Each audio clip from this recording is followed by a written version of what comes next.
하나님의 마음을 전하는 기도자라는 책에 나오는 이야기입니다. 10여 년을 달려오다가 언제부턴가 삶이 너무 고되고 버거웠다. 그래서 한 달만 쉬자는 마음으로 유치원을 그만뒀다. 쉬면 다 괜찮아질 줄 알았는데 막상 퇴사하자 일주일도 견디기가 힘들었다. 시간은 안 가고 할 일이 없는 게 더 고역이었다. 아침에 일어나서 시간 때우기 기도를 하고 점심을 먹으면 그 후가 문제였다. 하루가 몹시 길었다. 나는 그럴 때마다 교회 사모님이 해주셨던 말을 떠올렸다. 현주자매는 일 중독이야. 그동안 열심히 일했으니 편하게 쉬면 돼. 하나님의 자녀는 일을 하든 안 하든 마음이 똑같아야 하는 거야. 그래, 이것도 내게는 훈련이니 기도하면서 마음을 지켜보자. 이렇게 다짐하고 하루하루 보냈지만 어느 날 오늘 하루 일했으면 얼마를 버는 거지 하면서 월급을 20일로 나누어서 계산하고 있는 내 모습을 발견했다. 마음 한편에 한 달 후에 일자리를 구하지 못하면 어떡할까 하는 불안함도 있었다. 당시 나는 하나님께 전적으로 맡기고 나아갈 믿음의 준비가 전혀 되어 있지 않았다. 그렇게 시간이 흘러 나는 일자리를 다시 알아보기 시작했다. 유치원은 대부분 연말이나 연초에 채용을 하기에 학기 중에 새로 뽑는 일이 드물었다. 수시로 구직 사이트를 들락거렸지만 내가 사는 곳 가까이에는 마땅한 자리가 없었다. 나는 하나님 앞에 기도했다. 하나님, 이미 학기가 시작돼서 제가 원하는 일자리가 없습니다. 주님 도와주세요. 며칠 뒤 한 달 전 퇴사했던 유치원에서 연락이 왔다. 원장 선생님이 내게 물었다. 지금 쉬고 있으면 다시 출근해 줄 수 있을까요?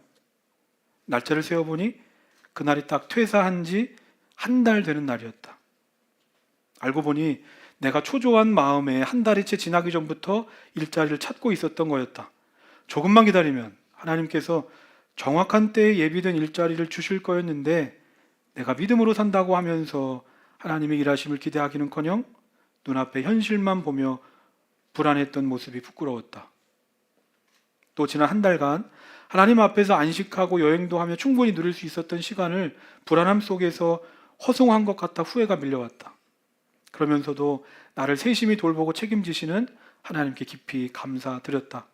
유치원에 복귀한 나의 하루는 다시 바쁘게 흘러갔다. 그러나 이전과 달랐다.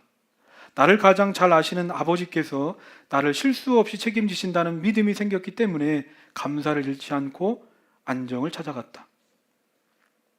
우리는 우리 인생에 어려움, 고통, 문제가 찾아올 때면 이런 생각을 합니다. 지금 하나님 어디 계시는가? 내 앞이 캄캄할 때면 마치 하나님이 나를 떠나신 것 같은 생각이 든다는 겁니다. 그런데 놀라운 건 지금 내가 급한데 이런 나에게 찾아오지 않으시고 아무것도 하지 않으시는 것 같아 하나님을 원망했었는데 나중에 결말을 보면 소름이 끼칠 정도로 정교하고 세밀하게 그 일을 이루어 가시는 하나님을 보게 된다는 겁니다. 마가복음 4장의 말씀을 보면 제자들이 풍랑을 만났습니다. 인생의 항로에 생각지도 못했던 어려움이 찾아온 겁니다. 제자들은 당황했습니다. 근데 예수님은 뭐라고 계십니까? 배에서 잠자고 계십니다. 그래서 제자들이 말합니다. 선생님, 우리 빠져 죽게 생겼는데 왜 모른 척 하십니까? 그러니까 제자들 보기에 예수님은 지금 나와 함께 하지 않으시는 것 같고 내 일에 신경 쓰지 않으시는 것 같아 보이는 겁니다. 그런데 정말 그렇습니까?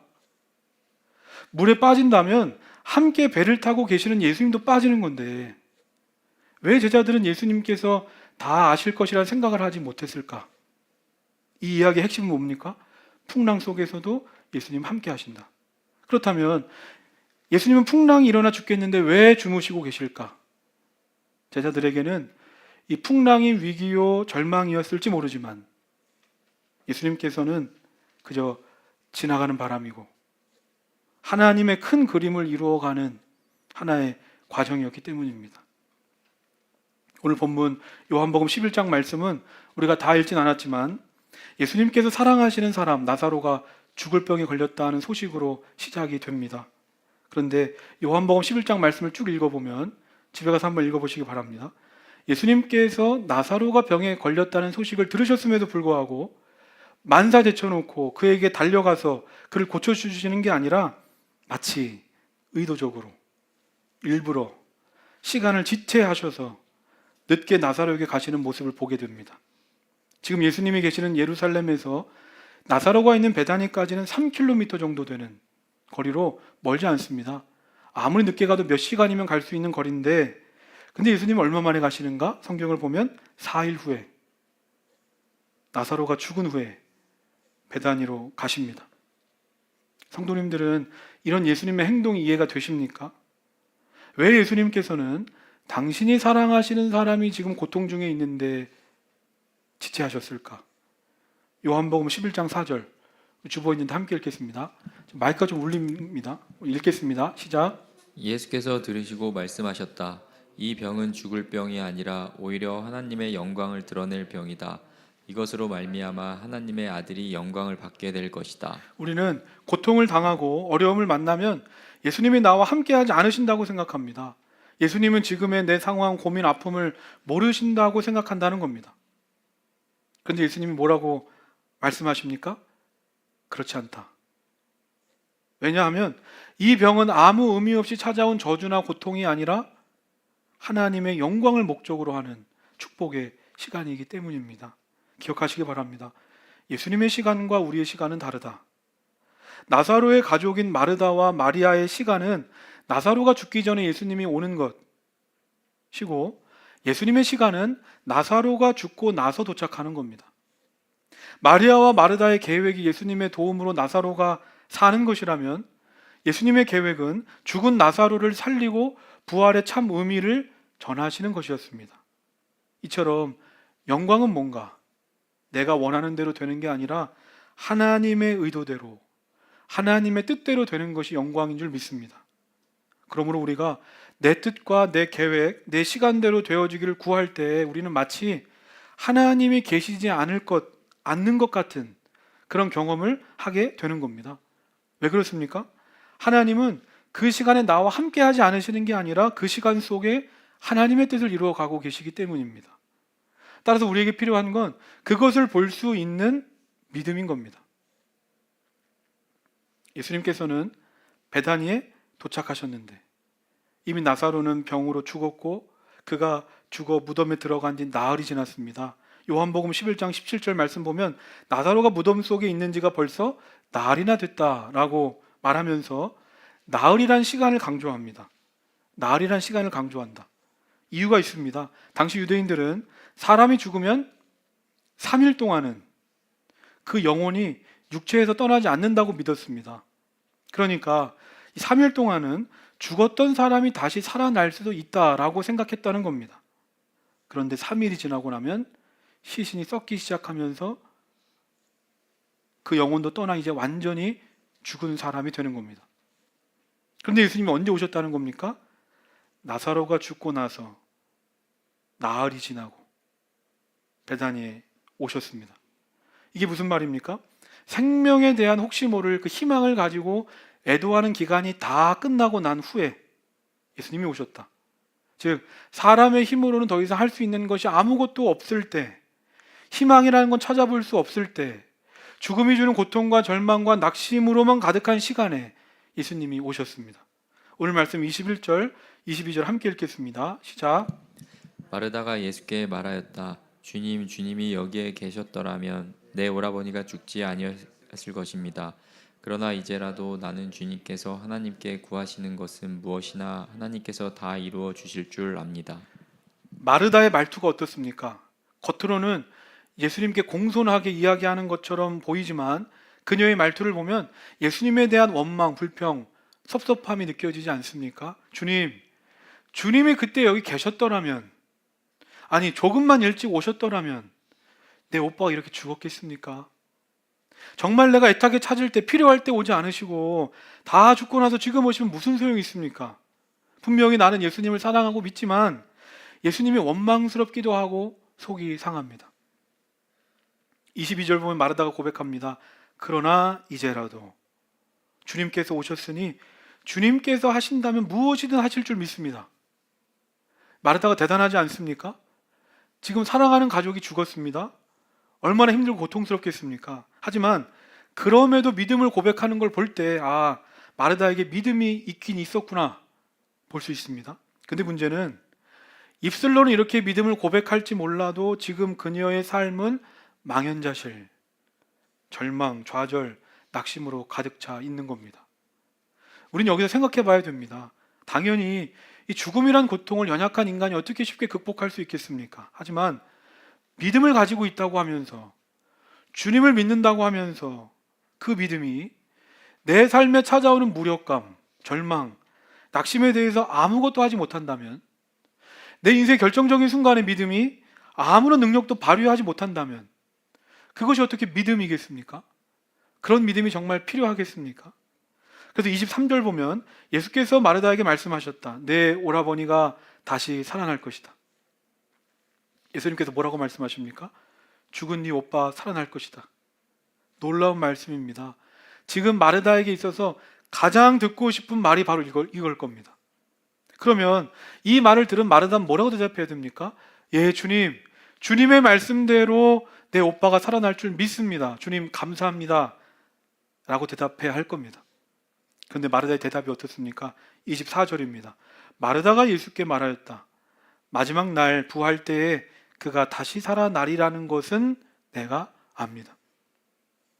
예, 주님, 주님의 말씀대로 내 오빠가 살아날 줄 믿습니다. 이 말이 안 나오는 겁니다. 마르다가 뭐라고 말합니까? 어릴 때부터 지식적으로, 학문적으로, 교훈적으로는 이 부활에 대해 듣고 압니다. 그런데 그 부활은 종말의 때에 마지막 때나 일어날 일이지 지금 현재 우리의 삶에 그런 부활은 없다는 겁니다.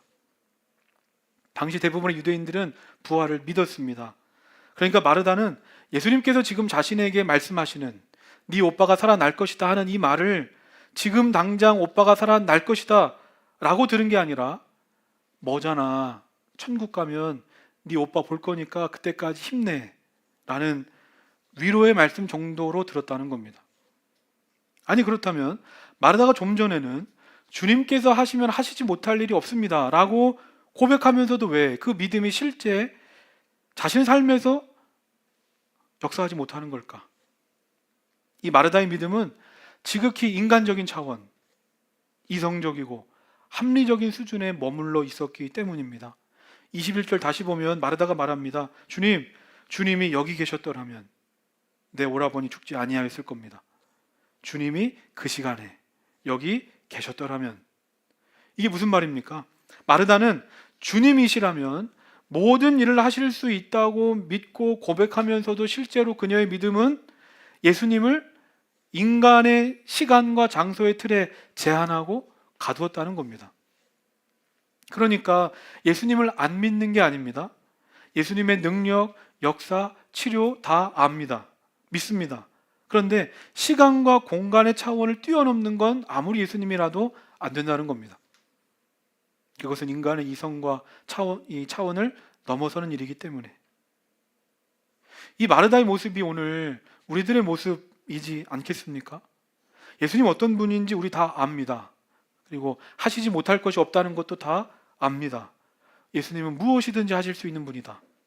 믿고 고백합니다. 그런데 정작 그 예수님이 지금 내 삶의 현장에서 일하고 역사하신다는 믿음은 없는 겁니다. 그래서 예수님은 주님이 그때 여기 계셨더라면 생각하며 여전히 과거에 머물러 있었던 마르다를 현재로 끌어오려고 하시는데 마리아는 이제 과거를 넘어 막연한 미래를 얘기합니다. 이미 나사로는 죽었으니 안 되고 나중에 종말의 때 마지막 날 정도 되면 언젠지 정확하게 알 수 없지만 그때 부활할 줄 내가 압니다. 예수님을 믿는다는 건 단순히 먼 훗날 미래에 막연한 어느 그때에 천국 가는 티켓을 받았다 하는 정도가 아닙니다. 부활신앙이 무엇입니까? 부활신앙은 모든 인간이 극복할 수 없고 해결할 수 없는 죽음의 문제를 예수님께서 이기심으로 그 주님이 나와 함께 하시면 하시지 못할 일이 없다는 걸 믿는 것이 바로 부활의 신앙입니다. 그렇다면 스스로에게 질문해 보시기를 바랍니다. 이와 같은 예수님의 부활이 오늘 내가 살아가고 있는 내 삶의 현장에서 얼마나 능력이 되고 있습니까? 정말 지금 내 삶을 움직이고 변화시키는 힘으로 역사하고 있습니까? 시간과 장소, 이성, 합리성에 갇혀서 안 된다. 이미 다 끝났다. 말하는 마르다에게 예수님 말씀하십니다. 네 오라버니가 살아날 것이다. 예수님께서는 과거로 돌아가신 것도 아닙니다. 그리고 먼 미래에 일어날 일이다라고 말씀하신 것도 아닙니다. 그리고 나사로가 묻혀있는 무덤 앞에 가셔서 나사로를 보시며 말씀하시는 것도 아닙니다. 지금 고통과 좌절, 낙심으로 가득한 마르다의 삶의 현장에서 예수님은 지금 시간과 공간을 뛰어넘어 역사하십니다. 제가 처음에 설교 시작하면서 얘기했습니다. 우리가 보지 못한 거지 예수님은 우리와 함께 하신다. 예수님은 우리와 함께 배를 타고 계셔서 내가 손을 뻗기만 하면 예수님께 닿을 수 있는 겁니다. 즉 주님은 지금도 나와 함께 같은 시간, 같은 공간을 살고 계십니다.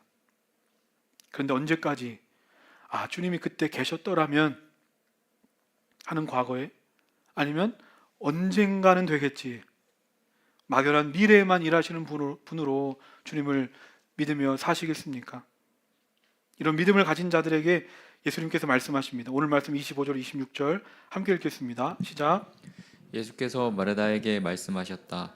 나는 부활이요 생명이니 나를 믿는 사람은 죽어도 살고 살아서 나를 믿는 사람은 영원히 죽지 아니할 것이다. 내가 이것을 믿느냐? 예수님께서 자신이 누구인지 말씀하십니다. 나는 부활이 될 것이다, 나는 생명이 될 것이다가 아닙니다. 나는 지금 부활이고 나는 지금 생명이다. 막연한 미래에 일어날 수도 있고 일어나지 않을 수도 있는 그저 그런 부활과 생명이 아니라 현재 실제하고 역사하는 부활이고 생명이 되신다는 겁니다. 그러므로 나를 믿는 자는 죽어도 살고 살아서 나를 믿는 자는 영원히 죽지 아니할 것이다. 그러면 나를 믿는 자는 죽어도 살겠고가 무슨 말입니까? 믿는 자에게는 죽음이 끝이 아니라 죽음 이후 천국에서 영생하게 될 것이다. 그리고 살아서 믿는 자는 영원히 죽지 아니한다 라는 이 말은 살아서 나를 믿으면 먼 미래, 죽어서가 아니라 지금 이 땅에서 죽음을 이기는 부활을 내 삶으로 살아가게 된다는 것입니다. 마가복음 5장을 보면 오늘 말씀과 비슷한 얘기가 나옵니다. 회당장 야이로가 예수님께 찾아와 간구합니다. 내 어린 딸이 죽게 됐으니 내 어린 딸을 도와주십시오. 사랑하는 딸이 죽을 병에 걸렸습니다. 자기가 할 수 있는 모든 걸 다 동원했지만 내 딸이 좋아지지 않습니다. 그래서 마지막 지푸라기라도 잡는 심정으로 자신도 종교 지도자였건만 딸의 문제 앞에 자신의 모든 걸 내려놓고 주님 앞에 나와 간청합니다. 내 딸을 살려주십시오. 그렇게 주님과 함께 병든 자기 딸에게 돌아가고 있었습니다. 이대로 주님이 내 딸을 만나주시면 내 딸이 살아날 수 있겠구나 하는 기대감을 가지고 갔습니다. 그런데 그때 문제가 생겼습니다. 12해 동안 혈루증을 앓고 있던 여인이 그때 예수님께 찾아온 겁니다. 그 여인도 절박한 삶의 문제를 가지고 예수님께 나왔습니다. 당연히 12해 동안 혈루증 앓았던 여인도 불쌍하지만 지금 야이로는 자신의 딸이 죽어가고 있는데 시간이 없어서 마음이 급해집니다. 여기서 시간을 지체했다간 내 딸이 죽을 것 같습니다. 하지만 예수님은 12해 혈루증 앓던 여인을 외면하지 않으시고 그 여인의 믿음을 보시며 치유해 주십니다. 그때였습니다. 그 여인과 주님이 시간을 보내시는 동안 회당장 야이로의 집에 사람이 와서 말합니다. 회당장 야이로의 따님이 죽었습니다. 딸이 버티지 못하고 죽은 겁니다. 예수님이 함께 하신다는 기대감을 가지고 집으로 가고 있었는데 모든 게 끝났습니다. 이때 회당장 야이로의 마음은 어땠을까? 마음이 어땠겠습니까? 그때 주님께서 야이로를 보시며 이렇게 말씀하십니다. 마가복음 5장 36절. 예수께서 이 말을 곁에서 들으시고서 회당장에게 말씀하셨다. 두려워하지 말고 믿기만 하라. 두려워하지 말고 믿기만 하여라. 저는 이것이 바로 우리 그리스도인들이 이 세상을 살아가는 삶의 방식인 줄 믿습니다. 우리가 삶을 살아가면서 이해되지 않고 풀리지 않는 문제들이 얼마나 많습니까?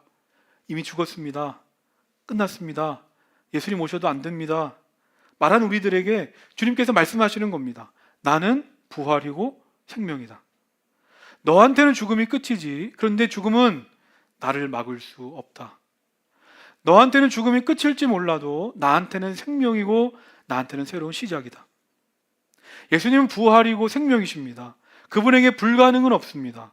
설령 그것이 죽음일지라도 예수님 앞에는 절망이 될 수 없고 낙심이 될 수 없습니다.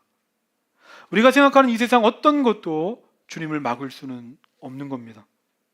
인간적 차원, 인간적 수준에서 믿는다면 뭐가 달라지겠습니까? 이미 나사로 죽었는데, 이미 내 딸 죽었는데, 이미 내 삶과 상황 어려운데, 인간적 차원으로 주님을 보고 믿으면 주님이 가셔도 안 되는 겁니다. 그런데 하나님 어떤 분이십니까? 하나님은 이 세상 만물을 지으신 창조자, 전능자, 주관자이십니다. 그러므로 말씀하십니다. 네가 지금 어떤 문제 가운데 있든지, 설령 죽음 가운데 있다 할지라도 두려워하지 말고 믿기만 하여라. 오늘 말씀 26절, 27절입니다. 우리 함께 읽겠습니다. 시작. 살아서 나를 믿는 사람은 영원히 죽지 아니할 것이다. 내가 이것을 믿느냐? 마르다가 예수께 말하였다. 예, 주님은 세상에 오실 그리스도이시며 하나님의 아들이심을 내가 믿습니다. 예수님께서 나는 부활이고 생명이다 말씀하시고서 마르다에게 뭐라고 물으십니까? 26절 보면 이제 알겠느냐가 아니라 이제 믿겠느냐입니다. 요한복음 11장의 말씀을 쭉 보면 마르다는 언제나 압니다 했습니다. 압니다. 22절에도 그렇고 24절에도 그렇고 압니다입니다. 이 말씀 그대로 마르다는 예수님을 아는 사람이었지 예수님을 믿는 사람이 아니었습니다.